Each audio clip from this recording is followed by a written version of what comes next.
nežinau, metų buvau šitam gražiam židiny ir taip miela, kad taip ištikimai daugybę metų atsinaujinimo dienos gaivina širdis ir tas, kurios čia susirenka, ir tas, kurios apie tai žino, ar per čia dalyvaujančius pasiekti Dievo švelnumo, Dievo malonės, Dievo šypsnio.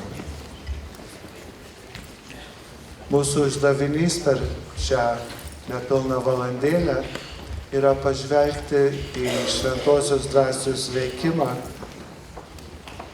iš gūsio pusės, kada yra ypatingas postūmis ar ypatinga šviesa, kuri paveikia daug žmonių.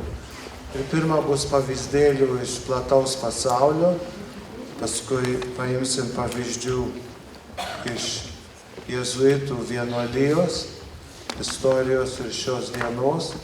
Šiemet yra, kaip gerai žinome, vienuolijų metai, ne tik Lietuvoje, bet visam sviete. Ir paskui pabaigoje keletą išvadų mūsų pačių širdims ir uždaviniai arba galimybės, kurios mūsų laukia čia Lietuvoje ir taip pat už Lietuvos. Kiekvienose mišiose po to Tėve mūsų, kurį mes ką tik kalbėjom, kalbama ramybės malda Viešpatie Jėzau Kristau, kuris esi savo apaštalams pasakęs, duodu jums ramybę, palieku savo ramybę. Vietoj jos galima kalbėti kitą maldą, kuri rištųsi labiau su mūsų šios dienos mintim. Viešpatie Jėzau Kristau, tu esi savo draugams pasakęs ir savo draugėms žinoma. Aš atėjau skleisti ugnį žemėje. Atverk mūsų širdis gerajai naujienai ir mūsų gyvenimą teisingumui savo karalystės, kur tu gyveni ir viešpatauji per amžius.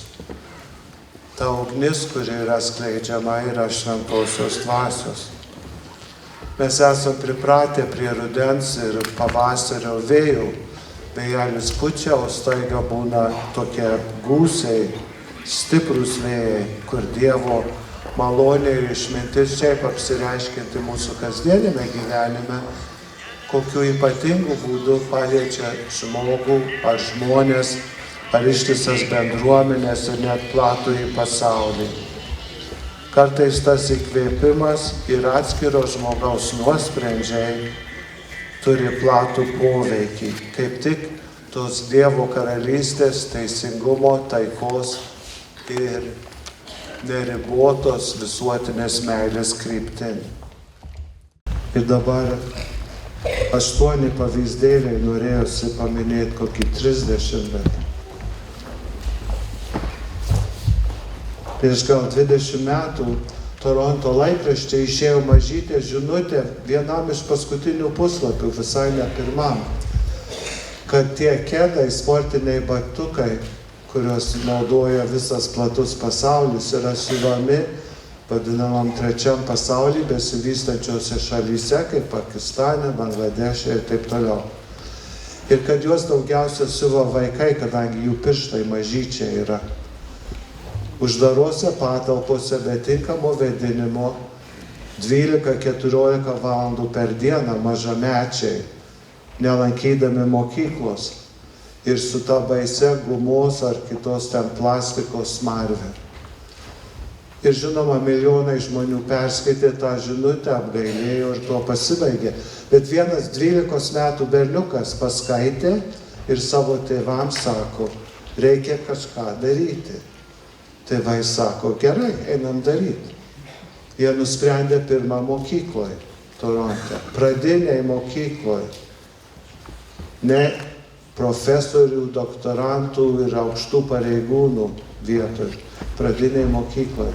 Ir iš to, kaip ugnis per visą pasaulį išėjo sąjūdis nepirkti kai kurių firmų batų, kol jie nepaįdės vėdinimo, sumažins vaikų darbo laiką, pastatys mokyklas, kad vaikai galėtų jas lankyti ir kitaip aprūpins, kad vaikai turi dirbti, išlaikyti savo šeimas, tokia ekonomija yra.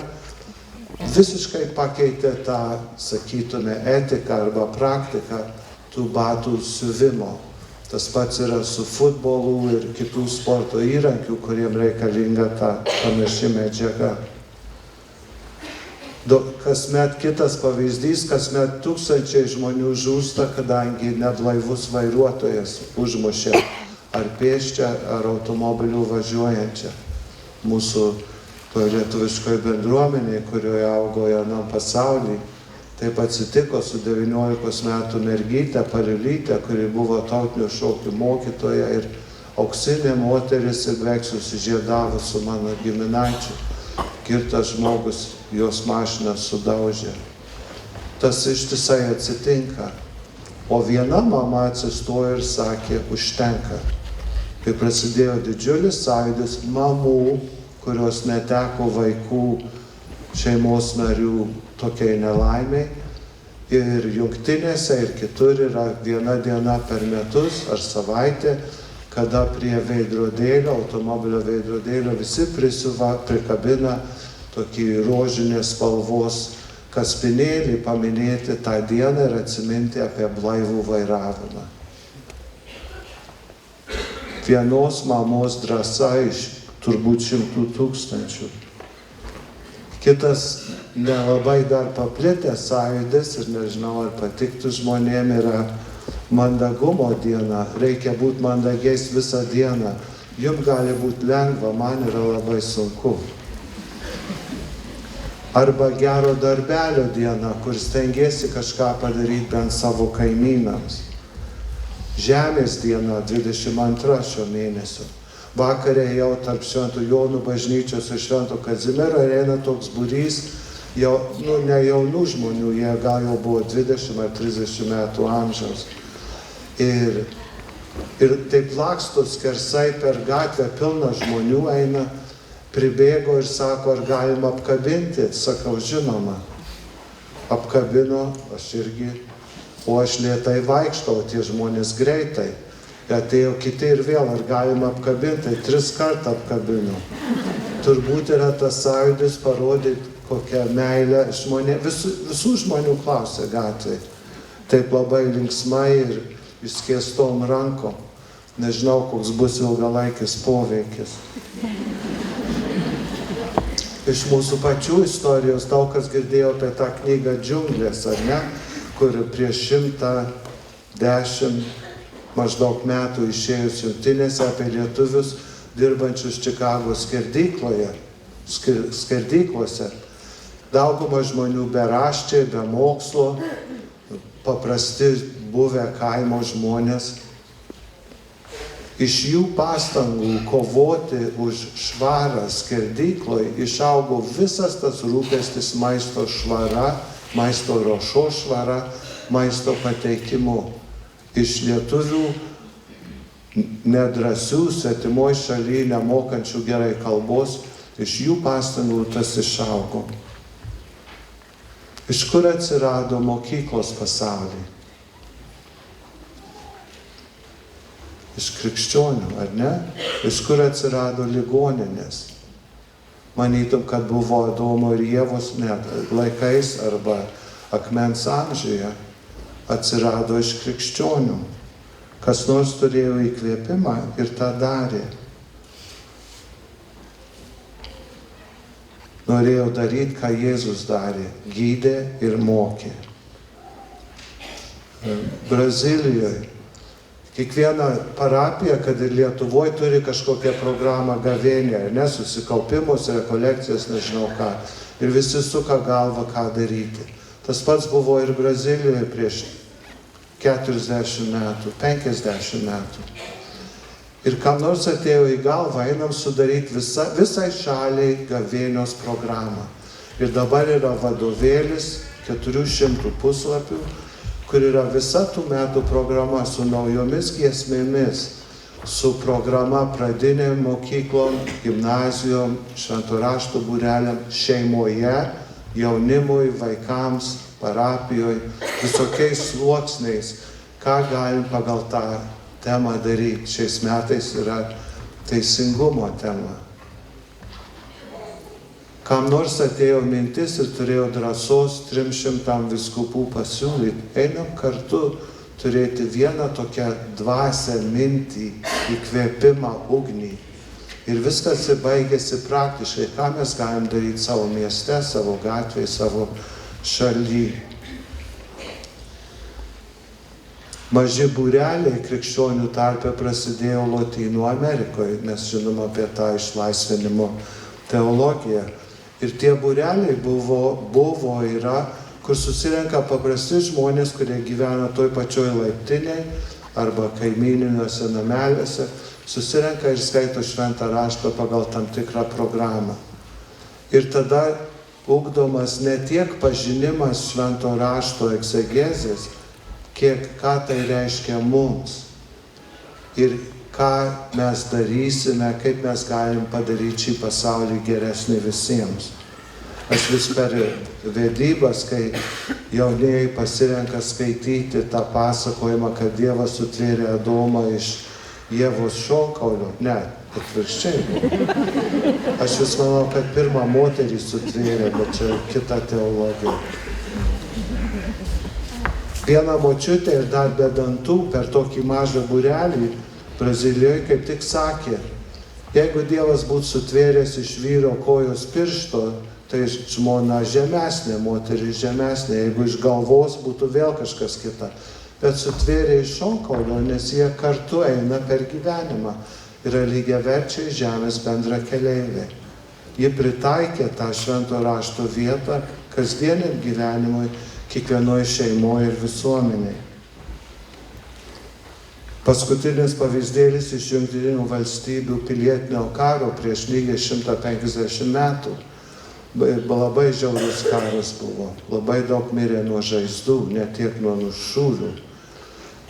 Kas slaugė tuos kareivėlius? Aišku, moterys ir 500 vienuolių, katalikių vienuolių, tiek šiaurės, tiek pietų nukentėjusius. Ir istorikai sako, kad visa ta tvarka ligoninėse, švara, priežiūra, visa kita, prie ko mes esam pripratę, kilo iš tų vienuolių tarnystės, kurios ne tik bet kaip, bet taip sąžiningai, švariai, higieniškai, rūpestingai ir su žmogiška atjauta dirbo su tais kareivėliais. Didžiulis poveikis viso pasaulio istorijai nuo tada iki, tikėkimės, iki ateities, kad tik nebūtų karų. Dabar keletą pavyzdėlių iš jėzuitų 11 metų proga. Šventas Ignacas, kaip kai kurie žino, buvo vienas iš pirmųjų 10 jėzuitų. Kai jis dar buvo žmogus, pasaulietis, jam atėjo į galvą, geriau sakyti, į širdį, kad Dievas su kiekvienu žmogum atskirai bendrauja ir kiekvienas žmogus turi prieigą prie Dievo. Mes esam prie to pripratę, ką mes giedama, ne kokie čia žodžiai užrašyti arba eina iš mūsų širdžių. Tais laikais buvo labai įtartina, nes taip bažnyčia sucentralizuota ir sukoncentruota ir suapeiguota, apeigos ir visa kita, kad tas žmogus lyg pats vienas tai negalėtų kreiptis. Kaip ir šiandieną turim žmonių, kurie nedrįt klausia, ar aš galiu melstis ne tik poteriais, o savo žodžiais. Ne? Didelis atradimas. Tai jis sakė, kad Dievas gali su kiekvienu ir kiekvienas su Dievu bendrauja. Tai jį inkvizicija pašaukė, kokius tu būdamas pasaulietis dalykus skleidi čia bažnyčia. Ačiū Dievui, jį išteisino. Ir jo iš to išaugo dvasinės pratybos, kuriuose yra kasdienės sąmonės arba sąžinės apžvalga. Ir čia vienas yra raktų į vadovavimą kitiems, šeimoje ir visuomenėje, versle ir visur kitur. Pakankamai pažinti save, kad žinotum savo stiprybės, silpnybės, galimybės, iššūkius ir visa kita. Ta Dievui kasdien dėkoti ir ką Dievas veikia mano ir mūsų gyvenime. 2 kart per dieną. Ir išmokti atskirti esminius dalykus ir tuos, kurie yra sąlyginiai, priklauso nuo kitų dalykų. Kas yra pagrindas, arba branduolys ir visa kita yra priemonės Dievo garbei ir žmonių labui. Kitas iš pirmųjų jėzuitų buvo šventas Pranciškus Ksaveras, kuris vienas nuvyko į Indiją ir aišku susisiekti su Europą buvo mėnesių ar metų dalykas laiškais. Ir įsteigė mokyklą. Jam atrodė pats geriausias dalykas čia yra įsteigti mokyklą. Jis pats vienas nusprendė, tuo pačiu metu Europoje jėzuitai irgi pradėjo steigti mokyklas, kolegijas, universitetus ir kitas mokymo būdus arba teologijos ir kitų mokslo gilinimo būdus. Pasidarė visas tinklas, kaip ir Lietuvoje, ar didžioji Lietuvos kunigaikštystėje 20 skirtingų mokyklų nuo universitetų iki parapinių mokyklų, iš kurių dėl istorinių priežasčių išaugo švietimo ministerija. Buvo pirmas švietimo tinklas ir šiandieną nėra mažas, 2000 visokių mokyklų, universitetų ir kitų įstaigų. Tie patys jėzuitai išrado mokymą palaipsniui, pagal klases. Sunku įsivaizduoti, gal neturtingose mažuose kaimeliuose yra mokykla vieno kambario, vieno kabineto, viena mokytoja ir vaikų nuo 1 klasės iki, 4. Taip kaip būdavo senovėj. Jie išrado tą, kad palaipsniui eiti. Dabar mes visi pripratę, visi lankėm 1 klasę, 2 ir taip toliau ir universitete tas pats. Viso švietimo tikslas buvo ir tebėra auklėti kilnius piliečius. Įsivaizduokime, jeigu mūsų švietimo sistema būtų skirta auklėti ir ugdyti kilnius valstybės piliečius. Paimkim kitą pavyzdį iš Kinijos. Kai nuvyko pirmieji jėzuitai į Kiniją, jie pastebėjo, kaip svarbu kinams astronomija. Ar čia žmonėms svarbi astronomija? Nelabai, ar ne? Kiti žiūri tą, kaip tie vadinasi, astrologija, ar ne? Ar gali šiandien apsipirkti, ar šiandien apsimoka atsikelti iš lovos ir visą tą.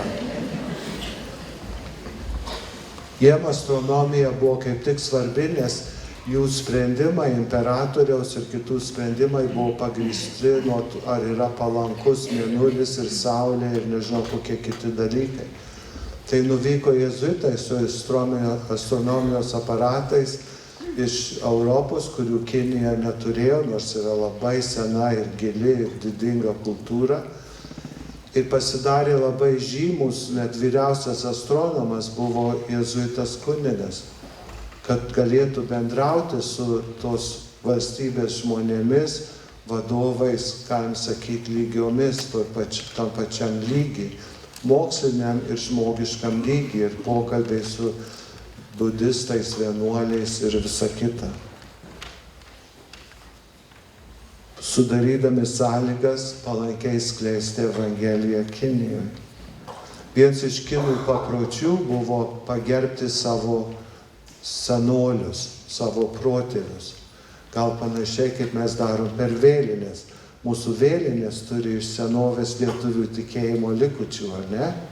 Yra sukrikščionita šventė panašiai, ar gal kiek panašiai kaip mūsų kūčios.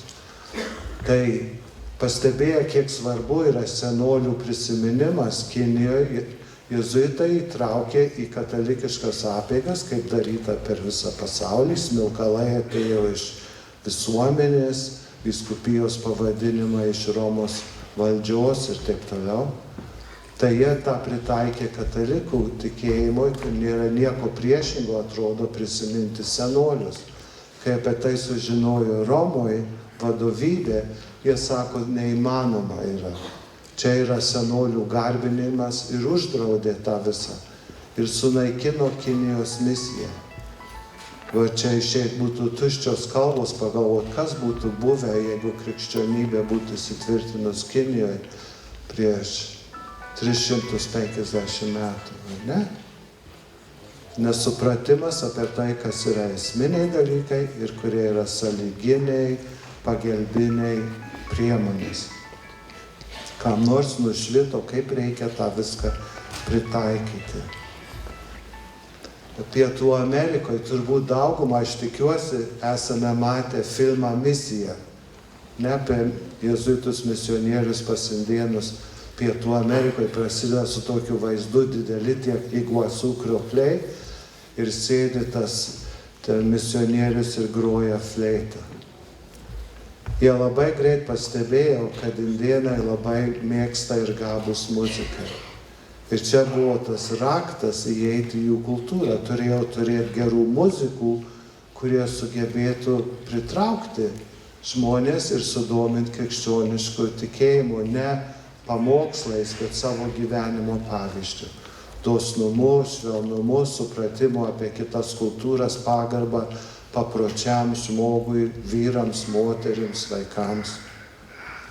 Ir iš to išsivystė čia buvių arba indėnų miesteliai, kur būdavo keli tūkstančiai čia buvių indėnų įvairių tautų arba genčių 5 valstybėse ir tik tai 2 europiečiai misionieriai. Ir sugebėjau panaudodami arba prisitaikydami prie jų muzikinių gabumų, prie to, kad jie mėgsta visokias procesijas, eisenas, apeigas, pasipuošimą, sugebėjo tą visą panaudoti krikščionišką kultūrą visai kitame pasaulyje be europietiškų priemaišų ugdyti. Tas irgi buvo sugniuždyta. Dabar yra likę tos muzikos ir instrumentų ir meno darbų ir taip toliau. Tačiau yra kitų dalykų, kurie išliko. Pavyzdžiui, tose srityse, kur buvo tos misijos, iki šiandieną yra toks paprotys.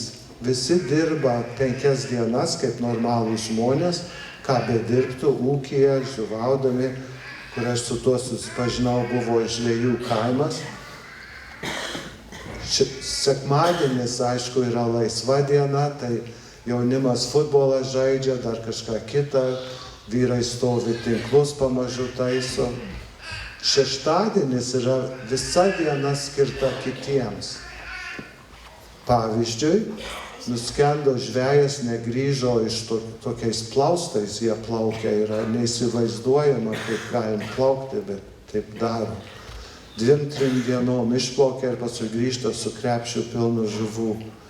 Tai jeigu žuvo, liko našlė su vaikučiais, šeštadienį moterys susitarė, nueina, išvalo namus, nuprausia vaikus, išravi daržą, sutvarko, ką reikia, padeda tai mamai sutvarkyti namus.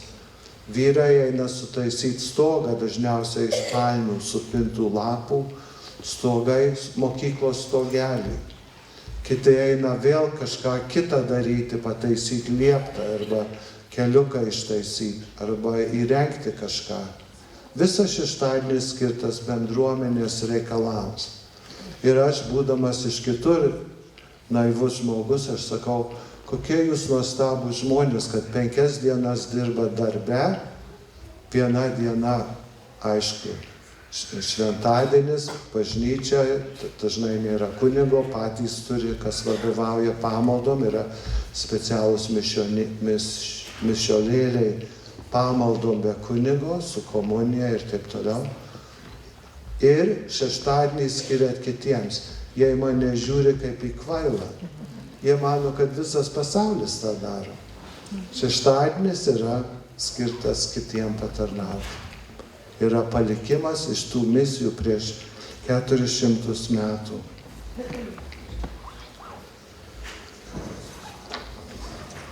Moderniais laikais, čia dar apie jėzuitus, kokia yra daugumos, čia yra gan jauni žmonės, bet senų žmonių, kaip aš patirtis Lietuvoje su tikėjimo pradžia. Beveik be išimties visi sako, močiutė nuvedė į bažnyčią, ar ne?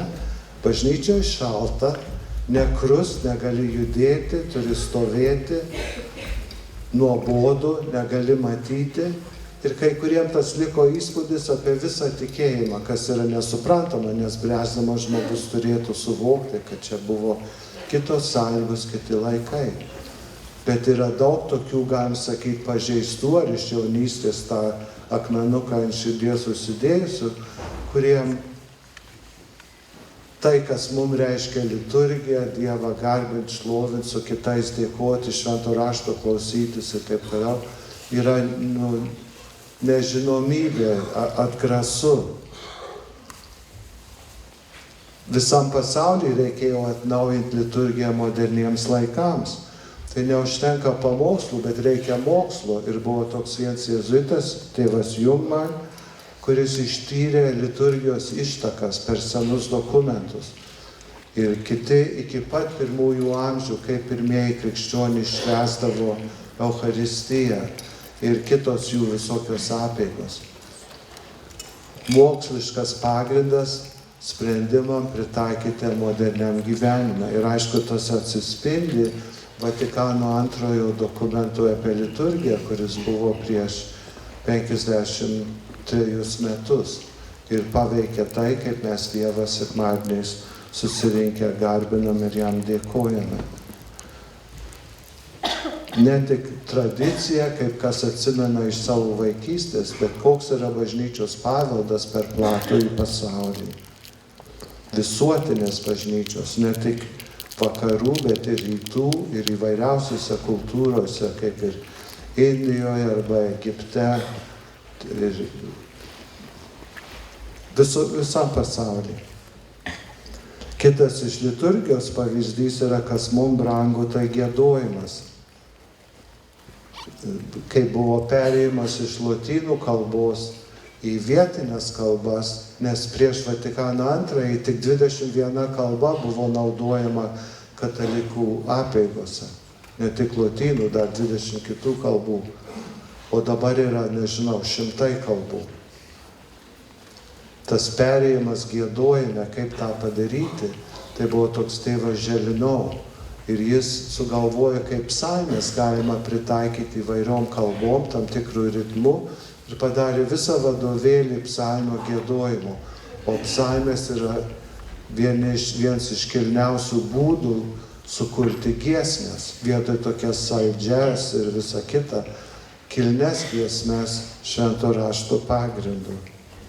Ir kur visa bendruomenė galėtų giedoti, ne tik choras arba kokie nors išrinktieji žmonės. Tie, kurie yra choras ar choristai ar koks nors kitas būrelis, jų vienas iš pagrindinių tikslų yra padaryti, kad visa bažnyčia giedotų, kas pas mus ne visada būna, ar ne? Švietimo įstaigos. Mes matome, kad švietimas mokyklos nepasiekė visų žmonių pasaulyje. Gal Lietuvoje, ačiū Dievui, tos bėdos nėra tiek daug vaikų, kurie nelanko, vaikų ar jaunimo, kurie nelanko mokyklos. Kitose šalyse yra labai daug tokių vaikų, kurie dėl įvairiausių priežasčių nelanko mokyklos. Ten buvo sugalvota kita sistema, ji vadinasi ispaniškai fe ir alegría, tikėjimas ir džiaugsmas. Yra toks pusiau neformalus ugdymas, ne tik tai tikėjimo, bet ir matematika, ir istorija, socialiniai mokslai ir visa kita kalbos. Visa, kas priklauso, bet visai kitoks mokymo būdas.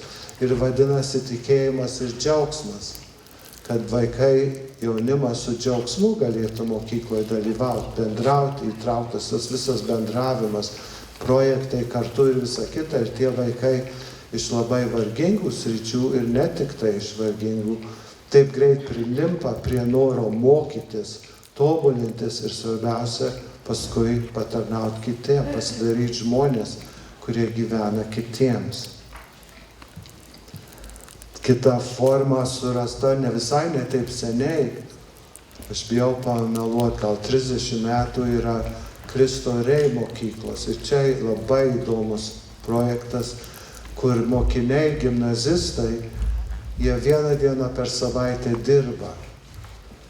Ir visi mokiniai su verslininkų parama, tas pat yra vieta kokiam versle ir vieną dieną ateina vienoks mokinys, antradienį kitoks, trečiadienį kitoks, bet jie turi tą vieną darbo vietą. Ir taip, gimnaziją lankydami, jie išmoksta apie verslą, ar kas ten bebūtų, ar mokslinė įstaiga, ar sveikatos įstaiga, įsidarbina pamažu ir tas jiem duoda akstiną mokytis mokykloje, mato, kodėl reikia matematikos, ar kodėl reikia kalbų ir visa kita. Ir susipažįsta su verslo pasauliu, ir verslo pasaulis, ir mokslo pasaulis mato šitos jaunus žmonės, kuriuos Dievas apdovanojo ir tėvai stengiasi palaikyti. Ir jiem yra lengvesnis įėjimas į visą ekonomiją. Nelikti bedarbiais dėl to, kad neturi išsilavinimo. Ir tai daroma, aišku, su verslininkų parama, visokių rūšių verslo. Kitas sritis yra teologija. Daug kas iš mūsų yra girdėję apie Teilhard de Chardin. Jis buvo jėzuitas, mirė 55 ir paleontologas, studijavo senus kaulus prieš istorinius dalykus. Ir jo įžvalga buvo, kad visa kūrinija eina į Kristų. Ar jis tą sugalvojo?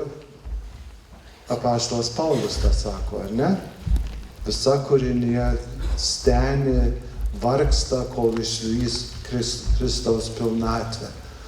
Ir jis išvystė visą tokį žvilgsnį, kad vystosi visa gamta, visa kūrinija, žmonės, žmonija į Kristaus pilnatvę. Nuo pasaulio sukūrimo iki, kaip mes sakytume, iki viešpaties garbingo ateijimo.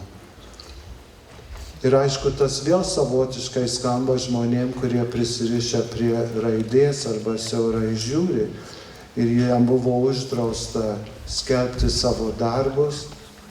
Ir buvo Kinijoje daugybę metų vietoj, kad Europoje, su labai svarbiais atradimais, senovės, prieš istoriniais. Ir tik jis mirė 55. 65 metais į Vatikano antrojo dokumentus įtraukta jo įžvalga į tai, kad pasaulis vystosi.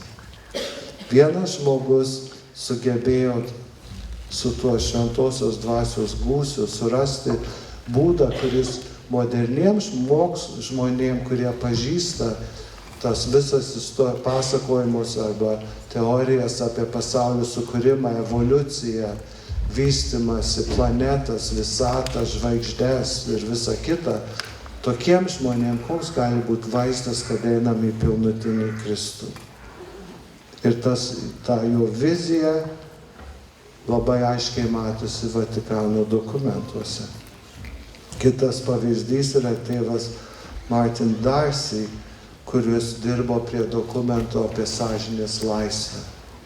Buvo labai sunku tą priimti katalikams, kurie galvojo viduramžiškai, kada nuo karaliaus iki eilinio piliečio visi buvo to paties tikėjimo ir viskas smulkiai nusakyta. O kaip yra su žmogaus apsisprendimo laisvė? Kad žmogus laisvai apsisprendžia tikėti Kristų, bažnyčią, dalyvauti pats tom jėgomis, kurias savo širdį, savo gyvenime turi. Ir tas visas, iš viso žmogaus teisių žodis buvo pirmą kartą panaudotas bažnyčioje, ne pilietiniai visuomeniai. Ir ypatingai tą viską galime surasti, ir kai buvo ginami indėnai nuo į kitas šalis nuvykusių europiečių skriaudos. Tai žmogaus teisės sąžinės laisvė yra senas dalykas bažnyčios istorijoje ir toks svarbus šiandieną ir mūsų tarpe, kai mes apie tai kalbam, arba mūsų vaikai, kiek tėvų skundžiasi, kad jų suaugę vaikai nepažįsta tikėjimo arba niekad neįsitraukia. Ir mama baisiausia jaudinasi, mano vaikai netiki ir nekrikštija anūkėlių.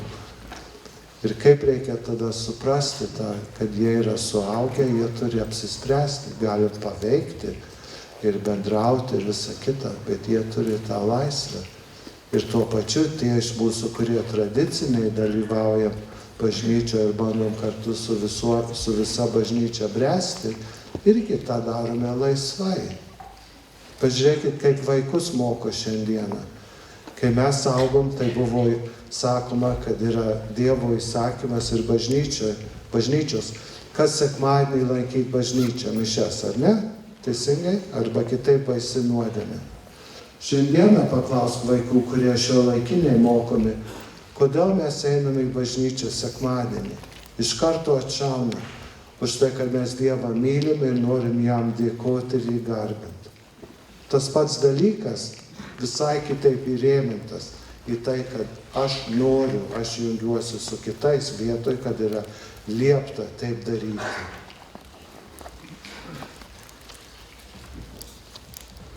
Pažiūrėkime į popiežių Pranciškų, apie jį daug kalbėti nereikia, nes spauda pilna, ar ne, ar internetas. Bet tas jo dėmesys žemės ištekliams. Dabar susitiks su Jungtinių tautų vadovu apie visą tą ekologinį klausimą. Ką tas turi bendro su bažnyčia? Yra apie žmogaus garbę, apie gyvenimą padoriomis sąlygomis, oro, maisto ir viso kito, ir žemės, ir kitų gyvenimo sąlygų. Ir tas žvilgsnis apie įėjimą į pilnatvę, į pilnutinį Kristų. Visa ta gamtos globa, žmogaus gyvenimo kokybė, apie kurią kalba. Ir dabar prie mūsų šiandieninių iššūkių. Aš čia tik keletą, ne tiek iššūkių, kiek galimybių. Dar žodelį iš istorijos. Prieš 50 metų jėzuitų vyresnysis, vadinamas generolas tėvas Pedro Rupė, žiūrėjo, ką labiausiai reikėtų šiam pasauliui daryti. Čia 60 kelinti metai. Ir žiūri, kad pasaulyje yra daugybė tremtinių ir pabėgėlių nuo sukilimų, nuo sausros, nuo kokio kito bado. Einame savo jėgas mesti į pabėgėlių, karo pabėgėlių ir bado pabėgėlių globą. Ir iš to įsivystė Jesuit Refugee Service, kur ne jėzuitai tik, daugybė tūkstančiai pasauliečių stengiasi padėti pabėgėliam blogiausiose sąlygose. Būna kažkokia sausra ar sukilimas, atsiranda žmonės dykumoje, jie po medžiu tuoj pat įsteigia mokyklėlę, tuoj pat kažkokią ambulatoriją, tuoj pat skleidžia tą rūpestį jungtinėse tautose ir valdžiose, užstoti, ištarti pabėgėlius ir tremtinius. Šiandieną yra milijonai, kaip mes gerai žinome, pabėgėlių ir tremtinių. Taip kaip mūsų pačių žmonės buvo ištremti į Sovietiją anais laikais. Šiandieną iš Afrikos tie visi. Su jais iš karto dirba šitą tarnybą, už tai, kad vienam žmogui gerai apmąsčiusiam atrodė, čia yra, kur krikščionys gali prisidėti tuo, ką turi, savo mokslu, ryšiais, švietimo tinklu ir visa kita, visais ištekliais, kurios turi. Tas pats yra su mažais būreliais. Tie maži būreliai, kurie prasidėjo Pietų Amerikoje prieš daug metų, yra normalus mūsų gyvenimo būdas, ar ne? Maldos būreliai, aš daug metų priklausiau būreliui, kuris rinkdavosi trečiadieniais 7:30 vakare. Ir labai keista, kai aš apie tai pagalvoju, tik matau stalą, nes mes valgydavom vakarienę pirmą. Ir kartu melsdavomės ir paskui vėl išsisklaidydavom po miestą prie visų darbų. Bet ir savigalbos ar pagalbos grupelės įsituokusiems žmonėms, mamoms su mažais vaikais. Vieną kartą Vilniui pakvietė, ar aš ateičiau pakalbėti su jaunom mamom. Aš niekad nebuvau mama, turiu labai daug anūkų, bet neturiu vaikų. Tiesiog labai mielai. Nuėjom į tokį butą, Antakalnį, buvo 14 jaunų mamų su kūdikiais ant glėbį ant kelių. Ir mes per 3 kambarius tai bandėme šnekėtis apie tai, kas rūpi. Ir aš taip pat sutikau jaunų moterų, 20 kelių metų amžiaus, studentės dar, kurios nėra ištekėjusios, bet jų draugės jau turi vaikelius. Jos nueina pas jas į namus ir sako, mes prižiūrėsim vaikelį, o tu eik išgerti arbatos, ar eik apsipirkti ar pasivaikščioti. Atleisti mamą nuo tos 24 valandų 7 dienų tarnybos, kad galėtų truputį atsipūsti ir vaikelis priprastų prie kitų žmonių. Tie maži būreliai, kurie užsiima kitų tarnystę, yra viena iš didžiųjų mūsų bažnyčios ir iš viso jėgų, visos savanorystės ir kitos tarnystės. Jų tikslas nėra tik tai padėti žmonėm arba savo tarpe bendrauti, bet yra įgyvendinti bažnyčios viziją arba siekį, kuris yra toks. Jeigu mes skirtingi, balti, juodi, geltoni, jauni, seni, išsilavinę, eiliniai žmonės, kaip ten, skirtingi žmonės, skirtingo būdo žmonės, galime sueiti ir kartu Dievą garbinti ir gyventi taip, maždaug žmogiškai savo tarpe. Čia yra įvaizdis visuomeniai, valstybei, miestui, pilietiniai visuomeniai, kaip žmonės gali sugyventi, kaip gali gyventi įvairių tautybių ir valstybių žmonės taikingam pasaulyje. Ir ES pradžia ir kaip tik yra šita išvalga, kad sugyvenimas bažnyčioje, kai mes sugyvenam, yra modelis to, kaip žmonija gali sugyventi. Ir štai mes tengiamės savo tarpe, kiek galime sklandžiau, geriau ir drąsiau ir atviriau sugyventi, kaip pavyzdį pasaulio, kuriame mes, aišku, irgi dalyvaujame.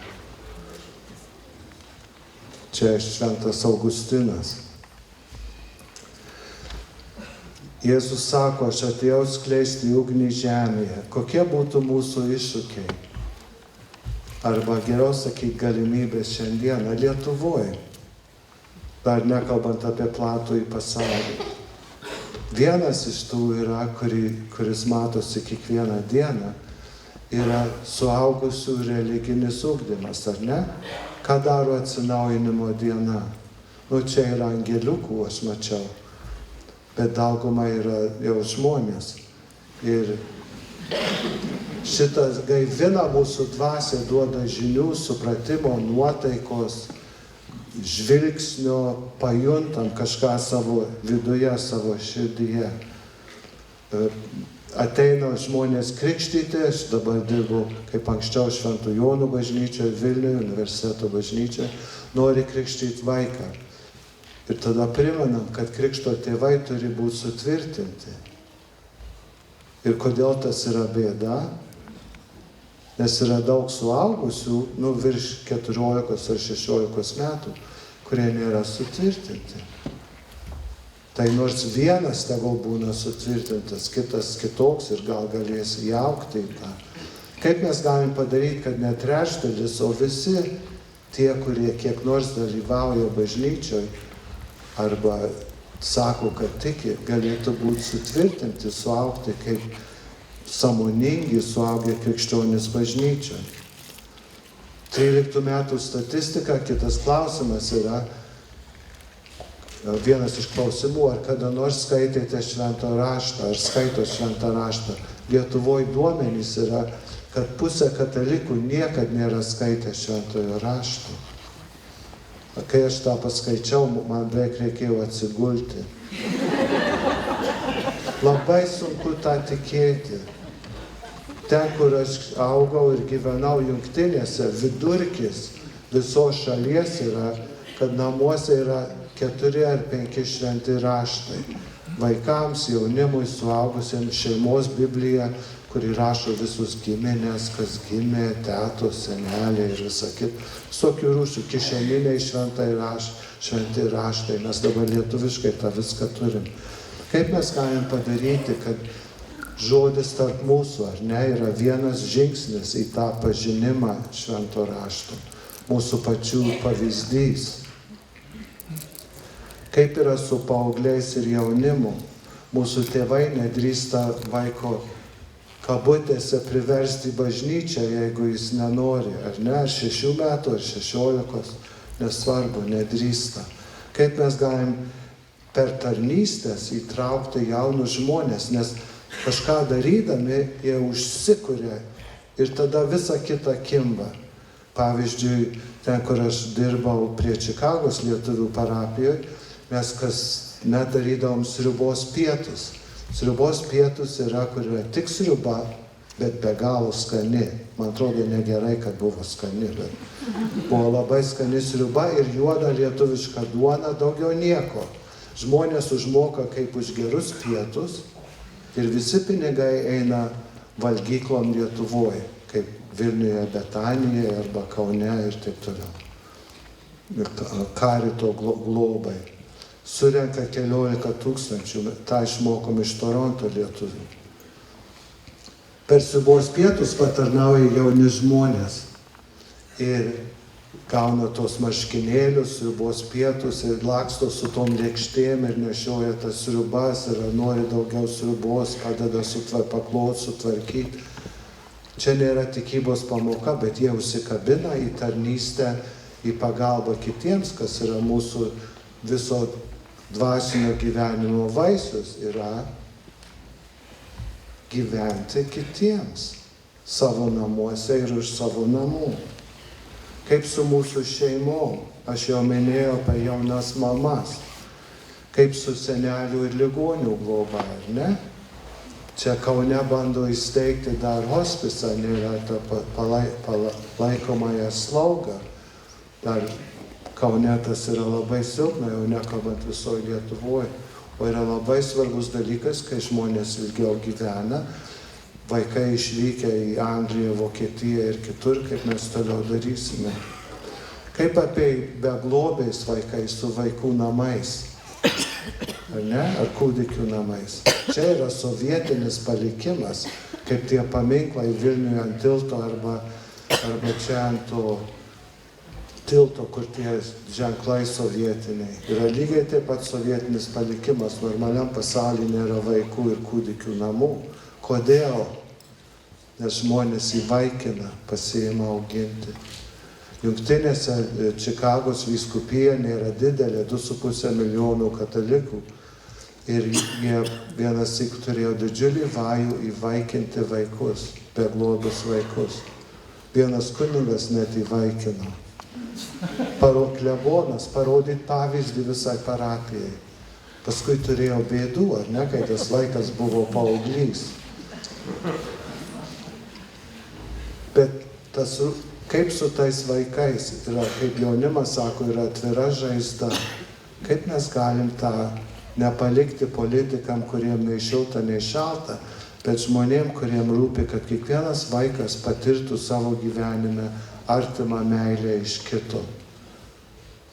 Iš mamos, kuri pagimdė, ar iš tėtės, kuris augino, ar iš tetos, ar iš krikšto mamos, ar ko nors kito. Didžiulis iššūkis.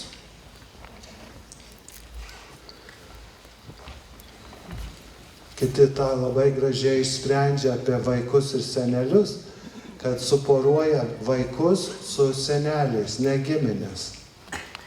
Ir tada tie vieniši seneliai turi, netikrą anūkėlį, bet begalinė graži draugystė išsivysto. Kokia puiki sistema, nebūtinai iš vaikų namų, kad ir mūsų vaikai turėtų kažkokią tetą ar močiutę ar senelį, kurie labiau draugauja ir padeda pajusti tą platesnį pasaulį. Aš bandžiau keletą pavyzdžių ar keliasdešimt pavyzdžių duoti apie tuos šventosios dvasios gūsius, kur kas nors yra įkvėptas ir paskui su kitais atlieka didelį uždavinį mūsų visų labui. Ir kadangi yra vienuolijų metai, keliais žodžiais priminsiu iš mūsų jau aplinkos. Vilniuje buvo žinomi trinitoriai, ar ne? Yra Trinapolis, gal kas nors buvo rekolekcijose Trinapoliai.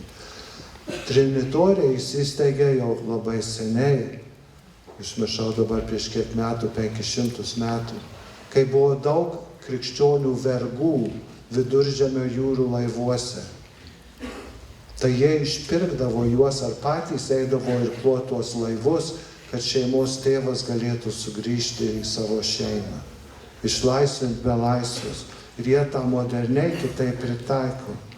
Arba paimkime lietuvaitės vienuolės, kai Marija Kaupaitė nuvyko pas savo brolį į Jungtines, kuris dirbo tarp lietuvių imigrantų, jis mato, kad reikia pagalbos lietuvių imigrantam.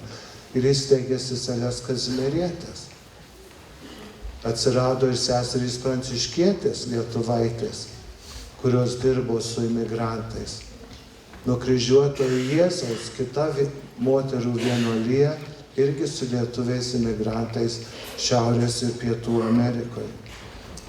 Lietuvoje buvo vienintelė vyrų vienuolija įsteigta 16 amžiui, 17 amžiui Maro laikais, rokitai.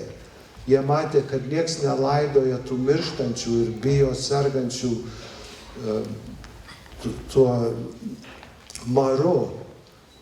Tai jie pradėjo slaugyti, laidoti ir kaip išnyko ta vienuolija, jie visi mirė tarnaudami kitiems, bet jie žiūrėjo, ką reikia šiandien daryti, kad Dievas mūsų širdim sako, einam tą daryti ir surado bendrus. Arba kas geriau moka dirbti su jaunimu negu saleziečiai? Niekas. Ar ne? Arba salezietis. Jų steigėjas turėjo tą įžvalgą, kurią perduoda vienuolijo iš kartos į kartą. Arba visi žinom apie motinos Teresės seseles. Ir galėtume taip kiekvieną vienuoliją apeiti. Nėra vaišingesnės vienuolijos negu pranciškonai, bernardinai, ar ne? Ir draugiškesnės. Kiekviena iš jų atsiliepia į to laiko iššūkius. Ir paskui žiūri, kaip tą moderniais laikais pritaikyti. Tai mūsų uždavinys, tos šventosios dvasios dvelkimas yra mus paliesti tenai, apsidairyti ir žiūrėti, ko trūksta, ko nėra, kas dar galėtų būti, kas dar galėtų dalyvauti, kas yra, bet nedalyvauja, neįsijungia, ne mūsų labui ar to reikalo labui, bet ir tų pačių žmonių labui, kad būtume pilnutinesni žmonės. Ir kur mes galime būti naudingi, kad Dievo karalystė būtų įsteigtų, įsigyventų šiame mūsų pasaulyje, tokiame, koks jis yra ir kokie mes esame. Ir tą mes meldžiamės ir pasitikime šventosios dvasios veikimu. Ačiū.